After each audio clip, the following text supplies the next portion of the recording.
Proyek pembangunan ibu kota negara IKN, yang digadang-gadang sebagai simbol kemajuan Indonesia sedang berlangsung besar-besaran di tengah hutan Kalimantan. Ratusan alat berat meraung, para insinyur berlalu lalang, dan ribuan pekerja kasar bekerja siang dan malam demi membangun gedung, jalan, dan fasilitas umum. Di tengah kesibukan itu, berdirilah seorang mandor senior bernama Kusnadi, yang dikenal bengis, arogan, dan tidak segan-segan menghardik tukang-tukang di bawahnya. Ia menjadi sosok yang paling ditakuti para buruh, bukan karena wibawa, melainkan karena keserakahannya yang sudah menjadi rahasia umum. Bagi para tukang dan buruh kasar yang bekerja dengan keringat dan nyawa, Kusnadi adalah penghalang utama mereka untuk mendapatkan hak yang seharusnya diterima. Setiap kali waktu gajian tiba, selalu saja ada potongan tak jelas. Entah itu, biaya administrasi, denda keterlambatan, atau alasan lainnya. Para tukang mulai sadar bahwa uang mereka bukan terbang ke kantor pusat, tapi ke kantong pribadi Kusnadi. Namun siapa yang berani bersuara? Mereka hanya pekerja bayaran harian, sementara Kusnadi punya koneksi kuat ke pengawas proyek dan perusahaan rekanan. Jumadi, seorang tukang batu yang sudah bekerja sejak tahap awal pembangunan, adalah satu dari banyak buruh yang mulai kehilangan kesabaran. Setiap bulan, ia menghitung gajinya dengan teliti, berharap cukup untuk bayar kontrakan, susu anak, dan obat untuk istrinya yang mengidap asma. Tapi selalu saja kurang ratusan ribu, dan ketika ditanya ke bagian administrasi, jawabannya selalu sama, itu dari perintah mandor, kami hanya menyalurkan. Keringat yang ditukar dengan penderitaan membuatnya perlahan menyimpan amarah mendalam. Jumadi tak sendiri. Di mes pekerja, bisik-bisik soal ketidakadilan terus terdengar. Tukang besi, tukang las, tukang kayu, semua mengeluh hal yang sama. Mereka sadar Kusnadi memperkaya diri sendiri dari potongan gaji para tukang. Namun melapor ke pihak berwenang bukan pilihan mudah, karena banyak pekerja ilegal yang takut diberhentikan, dan banyak juga yang tak ingin dicap pembuat onar. Situasi pun seperti bom waktu, menunggu siapa yang akan pertama kali meledak. Hari itu, ketika anak Jumadi dilarikan ke klinik karena demam tinggi dan ia tak mampu membayar biaya pengobatan, amarahnya memuncak. Dengan sisa tenaga dan emosi, ia menelpon Kusnadi dan meminta sisa gajinya. Namun, sang mandor justru membentaknya dan menyebutnya, pekerja tak tahu diri. Kata-kata itu menusuk lebih dalam dari pukulan, membuat darah Jumadi mendidih.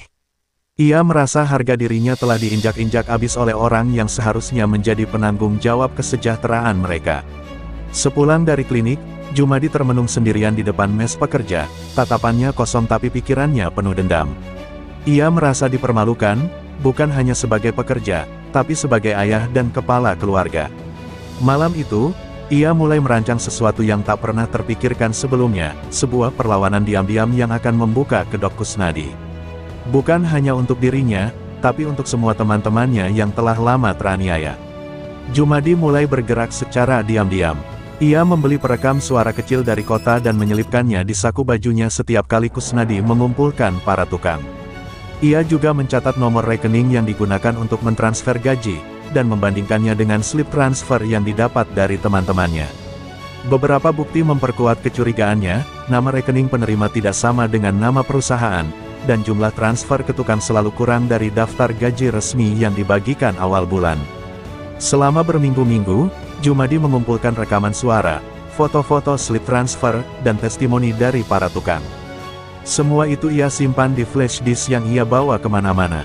Ia sempat berpikir untuk membawa semuanya ke media atau LSM, tapi ia tahu risikonya terlalu besar jika melibatkan pihak luar tanpa jaminan keamanan. Maka ia memilih jalur yang lebih gelap, jalur balas dendam yang tak memerlukan pengadilan atau laporan resmi. Suatu sore, Jumadi memberanikan diri mendatangi Kusnadi di gudang material. Ia memperlihatkan beberapa bukti pemotongan gaji yang dimilikinya dan meminta agar hak para tukang dikembalikan. Bukannya takut, Kusnadi justru tertawa sinis dan menghina Jumadi di depan para pekerja lain. "Kamu pikir kamu siapa? Tukang kelas 3 mau ngancam saya," ucap Kusnadi, lalu menamparkan Jumadi dengan penuh penghinaan. Saat itu juga, harga diri Jumadi remuk sepenuhnya. Tak cukup dengan tamparan, Kusnadi mengancam akan memecat Jumadi dan menyebarkan fitnah bahwa ia adalah provokator proyek. Dalam hitungan jam, Jumadi dijauhi rekan-rekannya, dianggap berbahaya, dan hampir dipindahkan ke proyek lain yang lebih berat. Malam harinya, Jumadi duduk di bawah pohon dekat mes, menatap langit gelap tanpa bintang. Dalam hatinya, ia tahu, tak ada lagi jalan kembali. Kusnadi telah membuka pintu neraka yang tak bisa ditutup. Beberapa malam setelah kejadian itu, Jumadi diam-diam mengumpulkan beberapa tukang yang masih mempercayainya. Mereka bertemu di belakang area logistik yang sepi dan gelap, berbicara pelan dan hati-hati. Di antara mereka ada Ucok, tukang kayu dari Medan yang pernah dipukuli mandor karena terlambat datang, dan Darto, tukang besi asal Blitar yang gajinya dipotong sampai setengah. Mereka mulai menyusun rencana, bukan sekadar untuk melawan Kusnadi, tetapi untuk memberi pelajaran yang akan membuat mandor itu kapok seumur hidup. Dalam pertemuan itu, muncul berbagai pendapat. Ada yang ingin menyabotase alat berat agar proyek berhenti, ada pula yang ingin menyebar bukti ke media sosial. Tapi Jumadi punya ide lain. Ia ingin aksi yang membuat Kusnadi tidak hanya takut, tapi juga menderita seperti mereka yang selama ini digerus hak dan martabatnya. Perlahan-lahan, bibit kekerasan mulai tumbuh dalam rencana mereka, seiring keyakinan bahwa tidak akan ada keadilan jika tidak dipaksa dengan tangan sendiri. Rencana mereka dipercepat oleh kejadian mendadak. Salah satu tukang, Darto, ditemukan pingsan di tengah lokasi kerja karena kelelahan dan kekurangan gizi. Ternyata ia belum makan selama 2 hari, karena belum menerima gaji bulanan.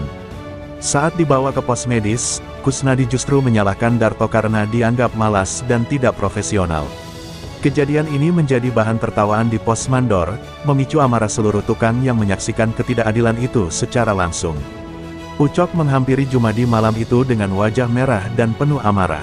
"Sudah cukup, kalau kita diam terus, kita bukan manusia," katanya. Jumadi tak banyak bicara, hanya mengangguk. Malam itu juga, mereka mengambil keputusan, Kusnadi harus disingkirkan. Bukan dengan surat atau laporan, tapi dengan tangan sendiri. Saat itu, tidak ada lagi keraguan, hanya dendam yang mendidih dan tekad untuk menegakkan harga diri mereka. Rencana mereka dijalankan malam Jumat, ketika hujan turun deras dan lokasi proyek menjadi sepi karena beberapa pekerjaan dihentikan sementara. Kusnadi yang biasa lembur untuk memeriksa logistik menjadi sasaran empuk. Dalam gelap, Jumadi, Ucok, dan 2 tukang lainnya menyelinap ke area gudang. Mereka mengenakan jaket proyek dan menutup wajah dengan masker dan helm keselamatan agar tak mudah dikenali. Saat Kusnadi masuk ke gudang untuk mencatat stok semen, mereka menyergapnya. Kusnadi sempat melawan, namun tubuh gempalnya tak sanggup menahan pukulan palu dan kayu yang menghantam kepalanya bertubi-tubi. Darah membasahi lantai gudang, dan suara teriakannya tenggelam dalam deru hujan dan guntur malam itu. Tak ada belas kasihan. Setelah tubuh Kusnadi tak bergerak, mereka menyeretnya ke belakang gudang dan menguburkannya di bawah tumpukan material bekas. Keesokan paginya, lokasi proyek berjalan seperti biasa. Tidak ada yang curiga Kusnadi hilang karena hari itu adalah hari libur shift. Beberapa orang mengira ia ke kota untuk urusan pribadi. Sementara itu, Jumadi dan kelompoknya bertingkah seperti biasa, bekerja seperti tidak terjadi apa-apa. Bahkan saat nama Kusnadi disebut dalam rapat pagi, mereka tetap diam, menyembunyikan kejadian semalam dalam wajah yang dingin dan tangan yang masih bergetar. Namun ketenangan itu tidak bertahan lama. 2 hari setelah hilangnya Kusnadi, pengawas proyek mencium kejanggalan. Salah satu mandor muda menemukan bercak darah di lantai gudang yang sudah mulai mengering. Ia melaporkannya ke petugas keamanan, dan penggalian kecil di area belakang gudang membuka kengerian yang tersembunyi. Tubuh Kusnadi, kaku dan penuh luka, ditemukan dalam kondisi mengenaskan. Proyek IKN pun mendadak terhenti, berubah menjadi lokasi penyelidikan pembunuhan. Polisi segera diterjunkan ke lokasi. Mereka memasang garis polisi di sekitar gudang dan mulai menginterogasi para pekerja satu persatu. Suasana proyek berubah menjadi tegang. Tukang-tukang yang tadinya saling bercanda kini menjadi curiga satu sama lain. Jumadi dan teman-temannya sadar bahwa waktu mereka tak banyak. Sekecil apapun kesalahan, bisa menjadi celah bagi penyelidik untuk membongkar semuanya. Ucok mulai gelisah dan nyaris kabur malam itu, tapi Jumadi mencegahnya. "Kalau kita kabur sekarang, kita justru dicurigai," katanya. Mereka menyusun alibi dan menghancurkan sisa bukti yang mereka punya, termasuk membuang pakaian kerja berdarah ke sungai kecil di belakang proyek. Namun mereka tahu, tak ada kejahatan yang bisa ditutupi selamanya. Dan di ujung hutan Kalimantan yang mulai terang, bayang-bayang balasan hukum perlahan mendekat. Tim forensik mulai menemukan potongan bukti yang membuat tekanan semakin besar. Dari bercak darah yang mengarah ke selokan proyek hingga jejak sepatu kerja yang tertinggal di lumpur belakang gudang, semuanya mulai membentuk pola. Polisi mulai menyusun daftar pekerja yang aktif malam kejadian dan menemukan kejanggalan dalam log absen digital. Beberapa nama, termasuk Jumadi dan Ucok, tidak terdaftar lembur tetapi terekam kamera proyek berkeliaran dekat gudang. Sementara itu, suasana antara para tukang semakin panas. Ada bisik-bisik bahwa pelakunya adalah salah satu dari mereka sendiri. Darto, yang sejak awal takut aksi mereka akan terbongkar, mulai goyah dan nyaris menangis saat diinterogasi. Polisi menangkap perubahan emosinya dan mulai mendekatinya lebih intensif. Darto mulai merasa terpojok. Dalam hatinya, muncul keinginan untuk menyelamatkan diri meski harus mengorbankan rekan-rekannya. Darto akhirnya diam-diam dipanggil kembali oleh polisi untuk pemeriksaan lanjutan. Di ruang interogasi, ia tidak tahan lagi. Ia tidak mengaku sepenuhnya, tetapi memberikan petunjuk samar bahwa Jumadi dan dua tukang lain tahu sesuatu tentang malam kejadian. Polisi mulai memfokuskan penyelidikan pada mereka. Kamera CCTV yang sebelumnya dianggap rusak ternyata masih menyimpan beberapa rekaman kabur, yang menunjukkan bayangan orang menyeret sesuatu ke belakang gudang. Saat kabar itu menyebar, Jumadi tahu bahwa lingkaran mereka mulai runtuh. Ia menatap Ucok dengan mata tajam, merasa dikhianati tapi tak tahu siapa pelakunya. Mereka semua menyadari bahwa jika satu orang lepas kendali, maka semua akan tenggelam. Ketegangan tak lagi bisa ditutupi, dan malam-malam di barak tukang berubah menjadi malam penuh bisikan dan tatapan curiga. Mereka bukan lagi kawan seperjuangan, mereka kini hanyalah pion yang saling menjatuhkan demi menyelamatkan diri. Ucok ditangkap lebih dulu. Polisi menyergapnya saat ia sedang dalam perjalanan pulang ke baraknya setelah membeli rokok. Tidak ada perlawanan, hanya wajah kaget dan keringat dingin yang membasahi pelipisnya. Saat berita penangkapan itu tersebar, para pekerja gempar. Suasana proyek berubah mencekam. Tukang-tukang mulai berhenti bekerja dan lebih banyak berkumpul membicarakan kejadian itu dengan takut. Jumadi yang melihat semuanya dari kejauhan tahu bahwa waktunya hampir habis. Ia mencoba tetap tenang, tetapi pikirannya berkecamuk. Ia mulai memikirkan kabur dari proyek, tetapi keluar dari kawasan IKN yang penuh penjagaan bukan perkara mudah. Ia hanya punya satu kesempatan, bersembunyi di kawasan hutan sebelum polisi datang menjemputnya. Namun ia sadar, lari dari hukum hanya menunda kehancuran. Dan hukum sudah menebarkan jaringnya. Malam itu, Jumadi mengambil keputusan berani. Ia kabur ke arah barat, menyusuri jalur proyek yang belum dibuka ke arah kawasan hutan industri. Ia membawa sedikit perbekalan, air mineral, 2 bungkus nasi, dan pakaian ganti. Ia berharap bisa bertahan beberapa hari hingga situasi reda atau menemukan jalan keluar dari Kalimantan Timur. Tapi polisi tak tinggal diam. Mereka mengerahkan anjing pelacak dan drone thermal untuk menyisir area hutan sekitar. Pengejaran berlangsung intens. Polisi menemukan jejak kaki dan bekas api unggun kecil di salah satu sudut hutan. Mereka yakin Jumadi tak akan bisa bertahan lama. Jumadi sendiri mulai merasakan tekanan mental. Tidurnya tak tenang, makanannya hampir habis, dan nyamuk hutan terus menggerogoti tubuhnya. Dalam sepinya malam, ia mulai terbayang wajah Kusnadi, penuh darah dan ketakutan. Dosa itu kini menghantui pikirannya setiap detik. Setelah 4 hari pelarian, Jumadi akhirnya ditemukan di sebuah gubuk kayu tak jauh dari sungai kecil. Ia dalam kondisi lemah dan dehidrasi. Polisi menyergapnya tanpa perlawanan berarti. Tubuhnya gemetar, dan matanya kosong seperti telah kehilangan jiwa. Ia dibawa ke pos polisi terdekat sebelum dikirim ke Balikpapan untuk proses hukum. Ucok, yang sudah lebih dulu diinterogasi, akhirnya ikut buka suara setelah melihat Jumadi tertangkap. Kasus ini mengguncang proyek IKN.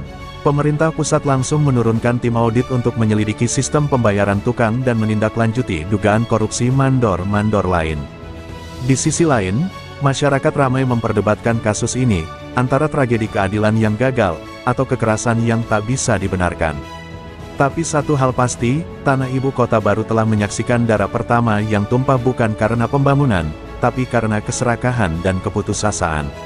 Kasus pembunuhan Kusnadi akhirnya memasuki tahap persidangan. Ruang sidang di Pengadilan Negeri Balikpapan dipenuhi wartawan, aktivis buruh, dan warga yang penasaran. Jumadi dan Ucok duduk di kursi terdakwa dengan wajah muram.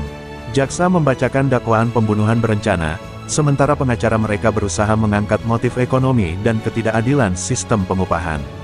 Rekaman CCTV, jejak darah, dan kesaksian Darto menjadi senjata kuat jaksa untuk menjerat mereka. Namun, publik mulai terbelah. Beberapa pihak memandang Jumadi dan Ucok sebagai korban sistem yang gagal melindungi buruh. Sejumlah LSM bahkan turun tangan, menyuarakan bahwa kasus ini tidak bisa dilepaskan dari praktik korupsi di tubuh manajemen proyek IKN. Sementara itu, keluarga Kusnadi menangis haru, menuntut keadilan ditegakkan tanpa kompromi. Persidangan itu bukan hanya mengadili dua tukang, tetapi membuka borok sistem kerja yang selama ini ditutupi peluh dan tanah merah Kalimantan. Tekanan publik membuat pemerintah pusat bergerak cepat. Investigasi internal proyek IKN menemukan ratusan laporan pengaduan dari pekerja tentang pemotongan gaji, kerja lembur tanpa bayaran, hingga intimidasi oleh mandor. Kusnadi bukan satu-satunya pelaku korupsi, hanya yang pertama yang menjadi korban. Beberapa mandor dan pengawas lainnya langsung diberhentikan dan diperiksa. Nama-nama besar dari perusahaan kontraktor mulai disebut-sebut dalam laporan audit. Kejaksaan Agung ikut turun tangan dan membuka penyelidikan atas dugaan tindak pidana korupsi dalam pengelolaan dana proyek. Potensi kerugian negara ditaksir mencapai miliaran rupiah. Rakyat mulai mempertanyakan, bagaimana megaproyek ini bisa dilaksanakan tanpa pengawasan yang memadai. Bagi banyak orang, darah Kusnadi yang mengering di tanah proyek adalah simbol dari sistem pembangunan yang mengabaikan keadilan bagi mereka yang paling bawah. Di dalam tahanan, Jumadi mulai menuliskan surat untuk keluarganya. Ia menyesal telah membiarkan amarah menguasai dirinya. Dalam surat itu, ia mengakui perbuatannya tetapi juga menceritakan penderitaan yang ia dan rekan-rekannya alami selama bekerja di proyek IKN. Surat itu kemudian viral setelah dibacakan oleh kuasa hukumnya di depan media. Banyak netizen bersimpati, menyebut bahwa ia adalah korban keadaan, bukan hanya pelaku kriminal. Ucok, yang lebih pendiam, hanya menangis diam-diam saat keluarganya datang menjenguk. Ia tahu hidupnya tak akan pernah kembali seperti dulu. Mereka berdua, kini, hanya bisa menunggu vonis hakim sambil menghadapi hari-hari panjang di balik jeruji. Meski mencoba tegar, keduanya menyadari bahwa keputusan yang mereka ambil di malam gelap itu telah mengubah segalanya. Bahkan jika mereka bebas suatu hari nanti, nama mereka akan selalu dikaitkan dengan darah yang tumpah di tanah ibu kota baru. Hari pembacaan putusan tiba, suasana ruang sidang sangat tegang. Hakim memutuskan bahwa Jumadi dijatuhi hukuman 18 tahun penjara, sementara Ucok mendapatkan 15 tahun, karena terbukti ikut serta tetapi bukan pelaku utama. Darto, yang menjadi saksi kunci, mendapatkan perlindungan hukum. Vonis itu menimbulkan perdebatan luas. Beberapa pihak menilai terlalu berat, mengingat latar belakang kasus. Namun hakim menegaskan bahwa nyawa tetaplah nyawa. Di luar pengadilan, demonstrasi buruh marak terjadi, menuntut pemerintah memperbaiki sistem pengawasan proyek. Kasus ini menjadi contoh buruk bagaimana pembangunan yang tak memperhatikan kesejahteraan pekerja bisa berujung bencana. Pemerintah pun akhirnya menetapkan kebijakan baru terkait transparansi gaji dan pengawasan lapangan di semua proyek strategis nasional, agar tragedi serupa tak terulang di masa depan. Bulan demi bulan berlalu, proyek IKN terus berjalan. Gedung-gedung mulai berdiri, jalan-jalan diperkeras, dan tiang-tiang listrik menjulang di bawah langit Kalimantan. Namun, di satu sudut proyek, masih ada bekas gudang tua yang kini tak lagi digunakan. Beberapa tukang baru yang bekerja sering mendengar cerita tentang malam pembunuhan Kusnadi, tentang darah yang menyatu dengan semen dan tanah. Sebuah prasangka dan trauma yang terus hidup di antara para pekerja. Kisah Jumadi, Ucok, dan Kusnadi menjadi legenda kelam yang beredar dari satu barak ke barak lain. Di tengah megahnya pembangunan ibu kota baru, ada luka yang tak terlihat, tapi terasa. Tanah itu menyimpan segalanya, mimpi, keringat, dendam, dan darah. IKN tak hanya dibangun dari beton dan baja, tapi juga dari kisah manusia yang dihancurkan oleh ketidakadilan. Dan selama tanah itu ada, kisah itu tak akan pernah benar-benar mati.